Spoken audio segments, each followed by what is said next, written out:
নমস্কার বন্ধুরা, আমি মৌসুমিস রান্নাঘরে সবাইকে স্বাগত। আজকে না আমি তোমাদের কচু ডাঁটা রান্না করে দেখাবো। তো তার জন্য সবার প্রথমে কচু শাকগুলো না একটু মানে 1 গাঁট কি হাফ গাঁট যেমন করে খুশি অ্যাকচুয়ালি যে কোনো সাইজের করে তোমরা কেটে নেবে। তার আগে না কচু ডাঁটার গায়ে যে খোলাটা থাকে না, খোলাটা একটা পাতলা আঁশ থাকে, ঠিক আছে? যেভাবে আমরা সজনের ডাঁটা ছাড়াই ঠিক সেইভাবে ওগুলোকে ছাড়িয়ে নিতে হবে। তারপরে কিছুই নয়, ভালো করে ধুয়ে নিয়ে ছোট যেমন খুশি পিস করো, কারণ এটা তো পরে ঘাঁটা হয়ে যাবে, কোনো পিসের কোনো চিহ্ন থাকবে না। যাই হোক, তারপরে একটু ভাপিয়ে নিতে হবে। দেখো কীরকম জলটা কালো হয়ে গেছে। এতে সামান্য জল দেবে, কড়াই অল্প পরিমাণ জল দিয়ে কচুগুলো দেবে আর অল্প পরিমাণ নুন দেবে, দিয়ে কিছুক্ষণ চাপা রাখবে, একটু টকবক করে ফুটবে।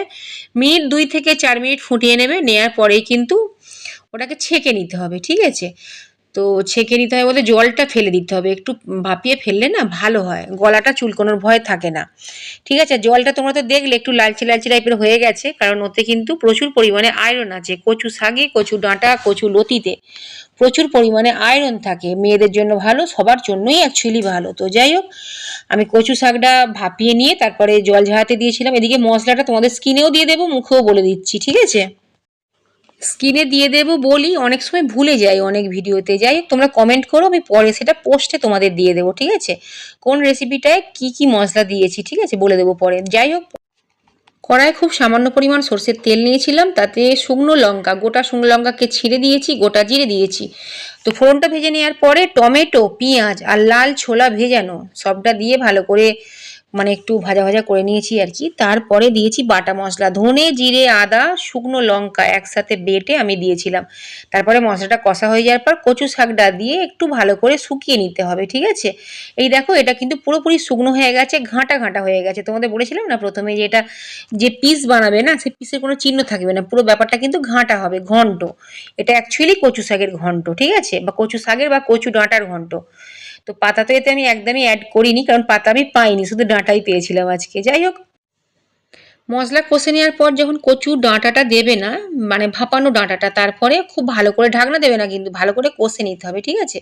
আর নামানোর আগে মনে করি অল্প পরিমাণ চিনি দেবে। তোমরা যেমন মিষ্টি পছন্দ করো সেই হিসাবে চিনি দিও, ঠিক আছে? কারণ নিরামিষ রান্না তো একটু চিনি হলে ভালো লাগে আর কি, ঠিক আছে? আর তার উপরে এটা কি বলতো, এটা হচ্ছে শাক জাতীয়, শাক দেখি তো হচ্ছে ডাঁটাটা না, তো এই ধরনের রান্নাবান্নাগুলো একটু মিষ্টি ভালো লাগে। তো যাই হোক, আজকে আমাদের মেনু বলে দিই। অ্যাকচুয়ালি শুধু কচু শাক দিয়ে আজকে আমরা ভাত খাবো না, আরও কিছু মেনু আছে। আছে বাটা মাছ ভাজা আছে, ভাত তো আছেই, সবার প্রথমে তো ভাত বলা দরকার, মা লক্ষ্মী ওটা আমাদের। তো সবার প্রথমে আছে গরম ঝরঝরে সাদা ভাত আছে, বামড়ি শাক ঘিয়ে ভাজা আছে, ঠিক আছে? আর যে ডাঁটার ঘন্টটা করলাম তোমরা তো দেখলেই, যে ছোলা দিয়ে কচু ডাঁটার ঘন্ট, ঠিক আছে? আর আছে হচ্ছে মাছের চোখ। আমার মেয়ে মুড়ো থেকে মাছ, মুড়োটা ভাজেনি, মুড়ো থেকে মাছের চোখটা বের করে নিয়েছে, একটু তেল ছিল, সব রকম মিশিয়ে ভাজা করেছে। আর গোল গোল করে একটু মোটা মোটা করে লাল লাল করে আলু ভাজা হয়েছে। এই আলু ভাজাটা খেতে খুব ভালো লাগে। এই ছিল আমাদের আজকের লাঞ্চ মেনু। তোমরা যখন, আমি তো আজকে ছোলা দিয়ে কচু ডাঁটাটা বানিয়েছি, তোমরা চাইলে এতে নারকোল কোড়া দিতে পারো, কুচনো নারকোল আর কি দিতে পারো, ইলিশ মাছের মাথা, চিংড়ি মাছ দিয়েও বানাতে পারো। যখন এগুলো অ্যাড করবে লাস্টের দিকটা অ্যাড করবে, ঠিক আছে? ছোলাটা একটু সেদ্ধ হতে টাইম লাগবে বলেই প্রথম দিকে দিয়েছি, কিন্তু মাছ বা নারকোল, দুরকম মাছ বা দুরকম নারকোল যদি তোমরা দিতে চাও ওটা লাস্টের দিকে দেবে, চিনি দেওয়ার কিছুক্ষণ আগে। তো চলো গাইস, আজকের মতো বাই, থ্যাঙ্কস ফর ওয়াচিং।